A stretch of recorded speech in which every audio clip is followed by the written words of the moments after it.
کسی بھی سلطنت کو چلانے کے لیے صرف حکومت اور سیاست کی نہیں بلکہ خفیہ تنظیم کی ضرورت بھی ہوتی ہے، اور دنیا کا کوئی ایسا ملک نہیں جہاں کوئی خفیہ تنظیم یا ایجنسی کام نہ کر رہی ہو، خواہ وہ اسرائیل کی خفیہ تنظیم موساد ہو، امریکہ کی NSA، چائنا کی MSS یا انڈیا کی را ہو۔ یہ خفیہ تنظیمیں بیرونی حملوں اور سازشوں سے اپنے ملک کو محفوظ رکھنے میں اہم کردار ادا کرتی ہیں، مگر یہ وہ خفیہ تنظیمیں ہیں جو اب مارز وجود میں آئی ہیں۔ آج کی ویڈیو میں ہم ماضی میں بننے والی ایک عظیم ترین خفیہ تنظیم کے بارے میں بات کریں گے۔ تاریخ میں اس تنظیم کو اکساکل یا سفید داڑھی والے کہا جاتا ہے۔ اس تنظیم کی ابتدا دیدے کرکت نامی شخص سے ہوئی۔ دیدے کرکت ترکوں کا نہایت بہادر اور ذہین شخص تھا، اسی وجہ سے یہ ترکوں کے جرگوں میں نہایت مشکل مسائل کو بخوبی حل کر لیتا تھا۔ جرگے کو آج کے دور میں پنچایت کہہ سکتے ہیں۔ اس میں قبیلے کے بزرگ اور عقل مند لوگ اکٹھے ہو کر مسئلے کا حل سوچا کرتے ہیں۔ بہرحال دیدے کرکت اس زمانے میں ترکوں میں کافی مشہور ہوا اور اس کا نام اکساکل پڑ گیا۔ اکساکل ترکی زبان میں سفید داڑھی والے بزرگ کو کہا جاتا ہے۔ ترک قبیلے کے لوگ دیدے کرکت کی بہت زیادہ عزت اور تعظیم کیا کرتے تھے۔ یہ وہ وقت تھا جب عرب میں اسلام کی آمد کا زمانہ قریب تھا، اور اسی وقت ترکوں میں ایک جریح اور بہادر شخص ابھر کر سامنے آیا جس کا نام اوغوز خان تھا۔ اوغوز خان دراصل حضرت نوح علیہ السلام کے تیسرے بیٹے یافس کی اولاد میں سے ہوئے۔ اوغوز خان نے 40 بڑے قبیلے بنا کر ایک عظیم سلطنت کی بنیاد رکھی، ایشیا میں وسیع و عریض سلطنت قائم کی۔ بعض تاریخ دان اوغوز خان کی سلطنت کو دنیا کی بڑی ترین سلطنتوں میں سے شمار کرتے ہیں، اور بعض تاریخ دان اوغوز خان کو وہی شخص قرار دیتے ہیں جس کو قرآن مجید میں ذوالقرنین کہا گیا ہے، مگر یہ ایک تاریخی بحث ہے، اس لیے اس بات میں کافی اختلاف پایا جاتا ہے۔ لہذا جب اوغوز خان کو یہ خبر ملی کہ مدینے میں ایک شخص نے دعویٰ نبوت کیا ہے اور ان کا نام محمد ہے، تو اس نے دیدے کرکت کو اپنا سفیر بنا کر مدینے بھیجا۔ لہذا جب دیدے کرکت مدینے پہنچے اور حضور علیہ السلام سے ملاقات کی تو وہ آپ صلی اللہ علیہ وآلہ وسلم پر ایمان لے آئے۔ یہ کچھ دن رسول اللہ صلی اللہ علیہ وآلہ وسلم کی خدمت میں رہے۔ نبی صلی اللہ علیہ وآلہ وسلم نے دیدے کرکت کو قسطنطنیہ کی فتح کی خبر دی اور فرمایا کہ تم یعنی ترک لوگ یقیناً قسطنطنیہ کو فتح کرو گے۔ جو لشکر اس کو فتح کرے گا وہ بہترین لشکر ہوگا، اس لشکر کا امیر بہترین ہوگا۔ دیدے کرکت کچھ دن مدینہ میں مقیم رہے اور پھر واپس اپنے ملک لوٹ آئے۔ وطن پہنچ کر دیدے کرکت نے اوغوز خان کو بھی اسلام کی دعوت دی، لہٰذا وہ بھی مسلمان ہو گیا۔ دیدے کرکت نے رسول اللہ صلی اللہ علیہ وآلہ وسلم کی طرف سے دی گئی خوشخبری کے بارے میں اوغوز خان کو آگاہ کیا۔ اوغوز خان نے اس کو اپنا دینی فرض اور روایت کا حصہ بنا لیا۔ یہیں سے اکساکل یعنی سفید داڑھی والوں کی ابتدا ہوئی۔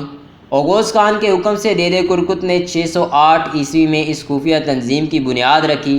اس تنظیم کا مقصد قسطنطنیہ کو فتح کرنا، دین کی سربلندی کے لیے ہر ممکن کوشش کرنا اور جگہ جگہ اسلام کا جھنڈا لہرانا تھا۔ یہ تنظیم ابتدا میں 50 ارکان پر مشتمل تھی۔ اس تنظیم کو پہلا نام برو بدن دیا گیا۔ اس کی طاقت کی پہچان اور علامت بھیڑیا تھا۔ برو بدن بعد میں سفید داڑھی والوں کے نام سے مشہور ہوئے اور آہستہ آہستہ ترکوں کے تمام قبائل نے ان کی اطاعت قبول کر لی۔ مشہور تاریخ دان رشید الدین ہمدانی کی تحریروں اور ترکوں کی دیو ملائی داستان میں اکساکل کی ساری تاریخ درج ہے۔ شواہد ملتے ہیں کہ دیدے کرکت نے 200 سال کی طویل زندگی پائی۔ انہوں نے اس عرصے کے دوران اس خفیہ تنظیم کو مضبوط بنا دیا۔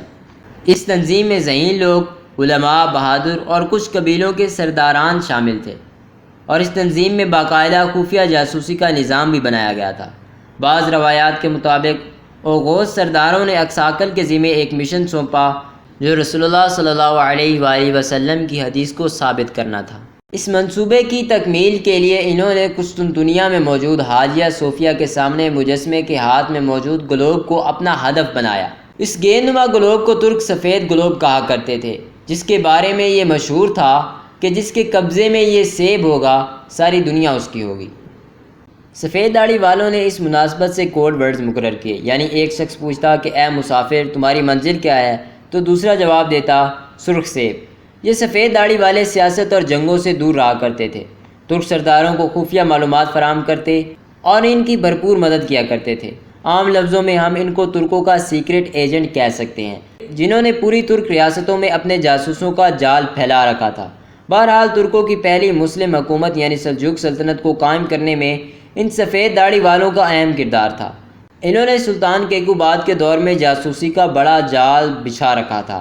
جس کے ذریعے منگولوں اور رومیوں کی کسی بھی حرکت کے متعلق سلجوق سلطنت کو پل پل خبر ملتی رہتی۔ بہرحال جب سلجوق سلطنت کا زوال ہوا تو قسطنطنیہ کی فتح کے لیے ایک طاقتور سلطنت کی ضرورت تھی۔ اس لیے سفید داڑھی والوں نے ترکوں کے سب سے بہادر قبیلے کائی کا انتخاب کیا۔ اکساکل نے کائی سردار سلیمان شاہ کی ہر ممکن مدد کی اور سلیمان شاہ بذات خود اس خفیہ تنظیم کے ممبر تھے۔ ان کی وفات کے بعد سفید داڑھی والوں نے سلیمان شاہ کے بیٹے ارطغرل کی بھرپور مدد کی۔ ان اکساکل کی مدد سے ارطغرل نے ان علاقوں کو فتح کیا جہاں منگول اور عیسائی شر پسندی اور تباہی پھیلا رہے تھے۔ بعد میں جب ارطغرل کے بیٹے عثمان غازی نے سلطنت عثمانیہ کی بنیاد رکھی تو اس میں بھی سفید داڑھی والوں کا بنیادی کردار تھا۔ عثمانی سلطان جنگ یا سفر سے قبل اکساکل سے ہی رابطہ کیا کرتے اور ان کی اجازت کے بغیر کوئی کام بھی سر انجام نہ دیتے تھے۔ یہ تنظیم عثمانی دور حکومت میں گوشہ نشین تھی، یعنی یہ لوگ دوسرے لوگوں سے غائب رہتے تھے، لیکن ان کی نگاہیں ترک اور مسلم دنیا پر ہوتی تھیں۔ ان کا اصل مقصد حضور صلی اللہ علیہ وآلہ وسلم کی حدیث مبارکہ کو سچ ثابت کرنا تھا۔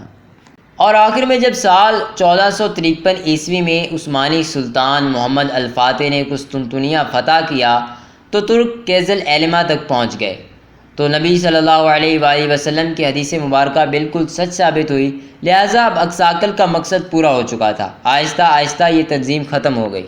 فتح قسطنطنیہ کے بعد اس تنظیم کا خاتمہ ہو گیا، مگر سلطان عبد الحمید خان نے 19ویں صدی میں دوبارہ اسی طرز پر ایک تنظیم بنانے کی کوشش کی، لیکن عرب کی بغاوتوں اور یورپین دباؤ کی وجہ سے سلطان عبد الحمید ثانی اس میں کامیاب نہ ہو سکے اور آخرکار عظیم سلطنت کا بھی خاتمہ ہو گیا۔ بعض حضرات کا ماننا ہے کہ سفید داڑھی والے کبھی ختم نہ ہوئے تھے بلکہ زیر زمین چلے گئے تھے کیونکہ ان کا مقصد پورا ہو چکا تھا، لیکن آج بھی کرغیزستان کے علاقوں میں یہ خفیہ تنظیم موجود ہے جو ترکی کے حالیہ صدر طیب اردگان کے ساتھ مل کر کام کر رہی ہے۔ بہرحال قرب قیامت میں بھی قسطنطنیہ کا ذکر ملتا ہے۔